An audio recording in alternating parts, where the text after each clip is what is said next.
Hi everyone. I was quite surprised at how many requests I received to make my crumple flower. There's a lot of videos out there on how people make them, but I guess people want to know the technique that I use. I use the flour layers number 5 Sizzix die to start off with, and you're going to want to cut out 3 of the large and 3 of the small for this flower. For the sake of time, I use the Victorian Velvet Distress ink and applied it to the backs of the flowers with my ink applicator. And what I'm going to use today are Starburst stains, and LindyStampGang.com sells these. It's a wonderful, wonderful product, and I want to thank Arlene and Bona for introducing it to me in their videos. Okay, so like I said, you're going to color the back, and then you're going to cut each one in between the petals, just about a ½ inch, I guess. Once you have them all cut in between the petals, about a ½ inch, flip them over. And I use a series of 3 different colors on each one of the flowers. So the large ones, move the small ones aside. And the large ones, I'm going to use blue, and this is Azure Sea Asters. And when you use the Starburst stains, you got to shake them very well because all the glimmer goodness is on the bottom. And shake that up until there's no more on the bottom. And I'm just going to dab it on my paper. And the paper I'm using is a Stampin' Up! White natural paper. Or natural white, I should say. Okay. And you can always swipe it on, but I find that if you dab it on, you get more the glimmer effect to it than if you swipe it on or rub it on. And the Starburst stains make the paper wet enough once you're done where you don't have to use water or anything to crumple them up. And the reason that I colored on the back of the Distress ink instead of doing the Starburst stains on both sides is I didn't want my paper to get too wet because then it'll tear. So I start off with that blue, and next I'm going to use Cement Green. Shake it up.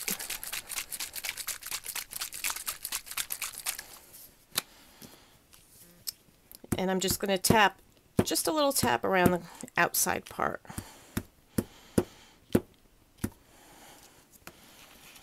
On all 3 of these.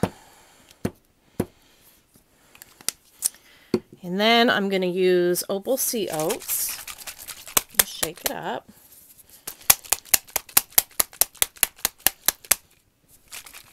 And I'm going to do a starburst in the center. And you won't be able to see it too well on camera, but this is what a starburst looks like when you pounce it on the paper. Alright, so my big ones are done, and while it's still wet, you're going to crumple them together into a ball, and make sure you could use good quality paper for this, or else your paper will tear. I suppose if you don't cut in between the petals, you won't have a chance of tearing it as much as if you're cutting the petals, but I like it better with the petals cut. Alright, so now move on with those. Well, actually, there's extras on here. Extra Starburst stains, so I'm just going to wipe it up with my flower petals. Okay, now to move on to the small ones. I'm going to use Ramblin' Rose Pink.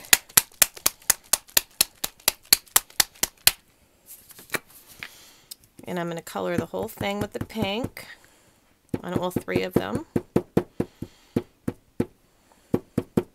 You're going to want to use some kind of different color for the smaller ones than the larger ones, so that way you get some depth to your flower.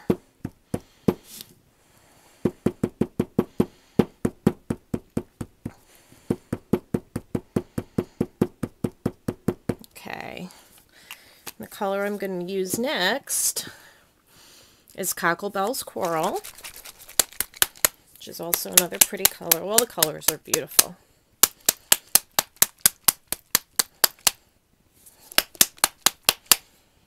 Okay, So I'm just going to hit it just a little bit on the outside. Make sure no white is showing on my paper.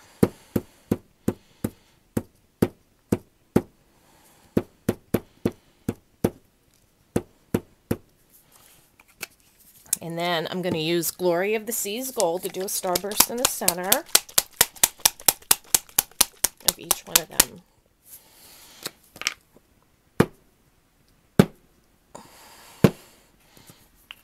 Okay, and then you're going to want to crumple these up.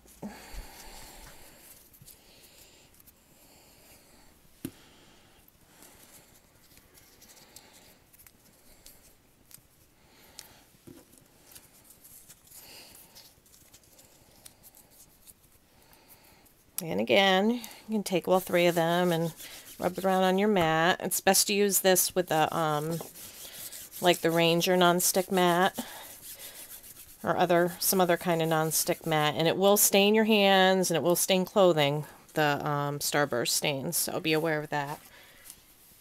Take your heat tool and gotta plug it in first. That would help.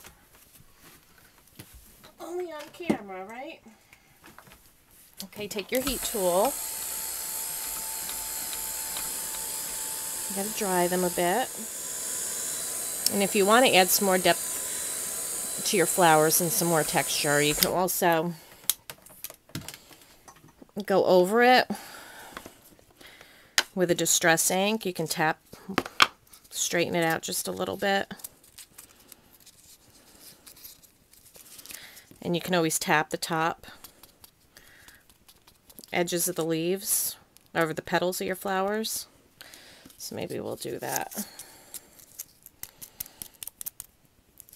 Just give it some interest.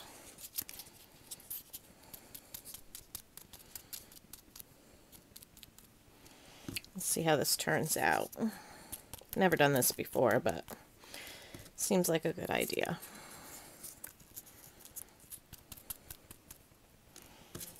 And give it that little vintagey look. Okay. Now you're going to want to carefully open them. Be very careful, because where it's crinkled inside, it's not going to be dry all the way, and when paper is wet, it tears very easily.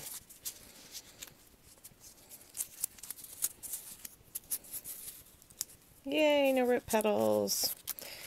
Okay, then you're going to want to figure out how you want to layer them. And if you want to dry them more now, you can. I'm not going to, because it'll just take more time. So you're going to want to offset your petals. I'm sorry if I was off frame. You're going to want to offset them so they don't line up with each petal. And you're going to want to make a hole in the center.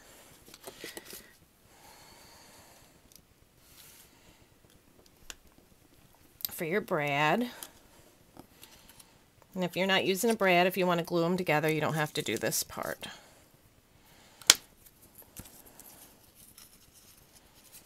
Again, I'm off-centering them, or offsetting them, whatever. A hole in the center. And I can't get over how beautiful the colors are. I don't know if you can see on camera, but they're beautiful. I have a brad ready here. I'm just going to take my layers, put my brad through.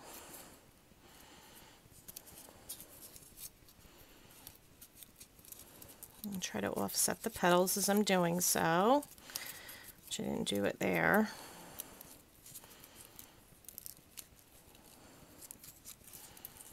Okay.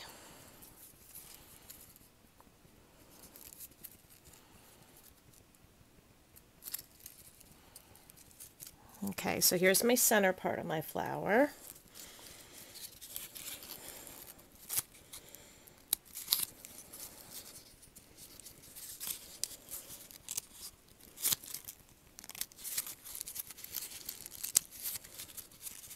Oop, I haven't lined up.